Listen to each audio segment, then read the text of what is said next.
બોડેલી સ્વામિનારાયણ મંદિર હોલ ખાતે યોજેલા શિલાન્યાસ સમારોહમાં સાંસદ જસુભાઈ રાઠવાએ શું કહ્યું તે જાણો. અને ડીપીઆર બનશે અને એ ડીપીઆર કેન્દ્ર સરકારમાં સબમિટ કરશે એટલે દેશના યશસ્વી વડાપ્રધાન અને દેશના માર્ગ અને મકાન વિભાગના માન્ય મંત્રી જિલ્લામાંથી પસાર થતા NH-56 ની અંદર આવતા કેટલોક ભાગ જે કેન્દ્ર સરકાર દ્વારા 1100 કરોડ કરતાં વધારે રકમથી જેનું નિર્માણ થવા જઈ રહ્યું છે એવા કામના ભૂમિપૂજન પ્રસંગે આપણી વચ્ચે ઉપસ્થિત આને મંજૂરી આપવાની તૈયારી બતાવી દીધી છે. આ જિલ્લાવાસીઓ મોટો સમાચાર. પરંતુ આ પેકેજ વહેલી તકે બને, ડીપીઆર વહેલી તકે બને અને જે તે એજન્સી ફિક્સ થાય તો એને પણ આપણે અહીંયા NHના અધિકારીઓ નથી, NHAIના અધિકારીઓ છે એટલે એ વાત આપણે વધારે કેવી નથી, પણ આપણે જાણ સારું આ વચ્ચે વાત મૂકું છું. એટલે અહીંયા માન્ય પ્રધાનમંત્રી શ્રી પણ હવે લાઈવ કાર્યક્રમ ચાલુ થઈ ગયો છે, પણ શુભેચ્છા આપું છું અને સૌ અધિકારીઓ અને જે એજન્સી હોય એ એજન્સી વહેલામાં વહેલી તકે કામ શરૂ કરે અને વહેલામાં વહેલી તકે કામ પૂરું કરવાના પ્રયત્નો કરે. કોઈ નાની મોટી કોઈ મુશ્કેલીઓ હોય, આમ કેટલીક જમીન સંપાદન કરવાના વિષયો હશે, એ 80% જમીન તો લગભગ સંપાદન થઈ ગઈ છે, 20% બાકી છે. બાકી તો જે તાજલદારથી ધામસિયા સુધીમાં એમાં જમીન સંપાદન લગભગ કરવાનું નથી આવતું એવું છે, તો પેલી બાજુથી પણ કામ શરૂ કરી શકાય.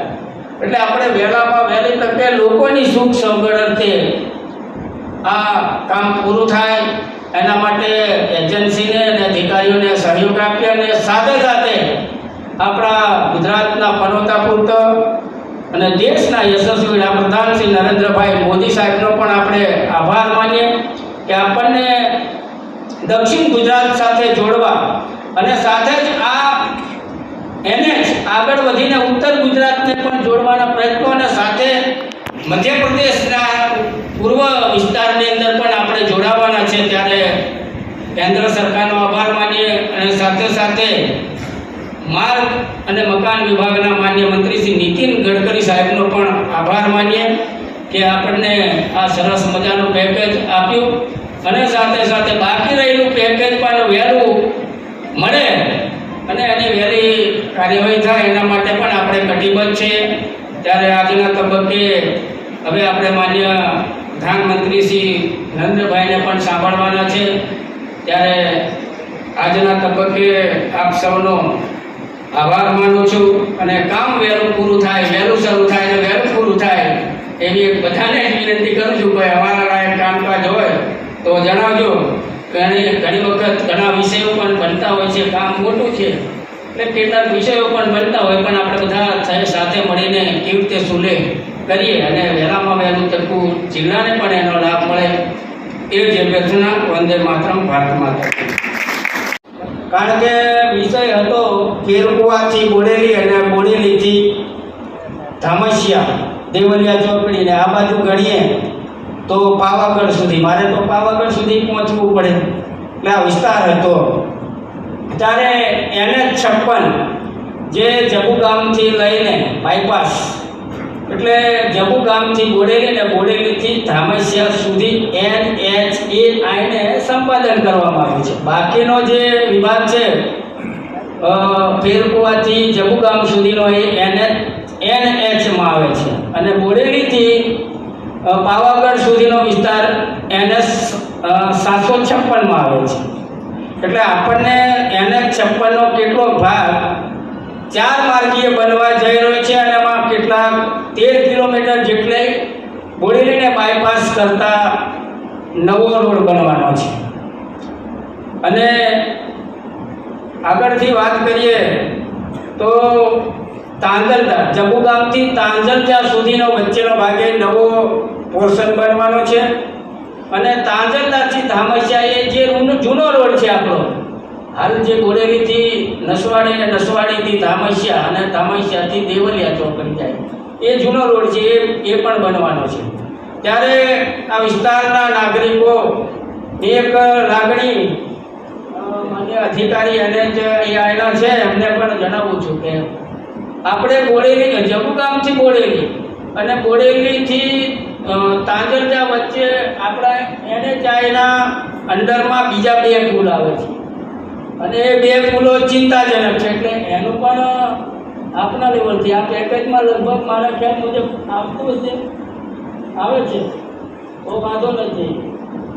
બાકી આને પણ નિર્માણ કરવાનું અને પરિસ્થિતિ થોડી એ બંને પુલોની ગંભીર પરિસ્થિતિ છે. એટલે વિનંતી કરું છું કે આ પણ અંદર કદાચ જો પ્રોજેક્ટમાં ના હોય તો અલગથી દરખાસ્ત કરીને કેન્દ્ર સરકારમાં રજૂઆત કરીને અમે લોકો ત્યાં માન્ય વાહન વ્યવહારના મંત્રી આદરણીય નીતિન ગડકરી, રોડ અને બિલ્ડિંગના મંત્રી શ્રી નીતિન ગડકરી સાહેબ અને માન્ય પ્રધાનમંત્રીશ્રીને અમારી ટીમ જઈને ચર્ચા કરશે. એટલે ખૂબ ખૂબ વિસ્તારના લોકોને શુભેચ્છા આપું છું અને સાથે સાથે આપણો એક અડધો જિલ્લાનો પ્રશ્ન હલ થયો, પણ હજી જિલ્લાનો અડધો પ્રશ્ન આપણા માટે થોડો NHનો જે ભાગ છે એનો પણ આપણને બાકી છે. આમ તો માન્ય ધારાસભ્યશ્રીઓને હું ને સાથે આગેવાનો મળી અને ભારતનો પુલ તૂટેલો એ કેન્દ્ર સરકારે મંજૂર કરી દીધો છે અને ભૂમિપૂજન પણ થઈ ગયું છે. એ પણ ભારત નદી ઉપર ચાલુ થવાનો છે, કામ પણ ચાલુ થઈ ગયું છે.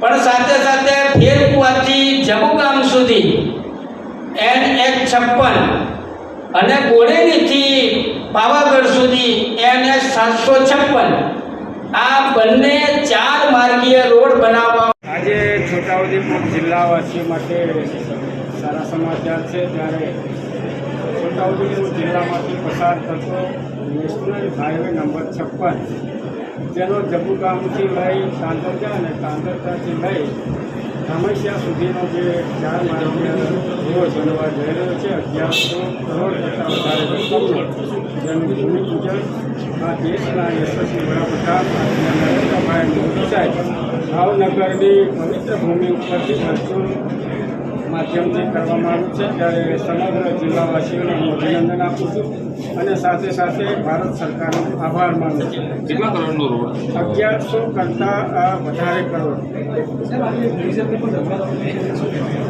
જે પ્રકારે રજૂઆત થઈ છે એ પ્રકારે હવે કેન્દ્ર સરકાર કટિબદ્ધ છે આ જિલ્લાને જે ફેરકુવાથી બોડેલી સુધીનો જે NH56 છે અને બોડેલીથી પાવાગઢ સુધીનો NH756 છે એને પણ 4 માર્ગીય બનાવવા માટેનું જે DPR બનાવવાનું ટેન્ડર ઓનલાઈન થઈ ગયું છે. ટૂંકા સમયમાં ટેન્ડર ખુલશે ત્યારે આ DPR પણ બનશે, એમાં બધા જ પુલો આવરી લેવામાં આવશે.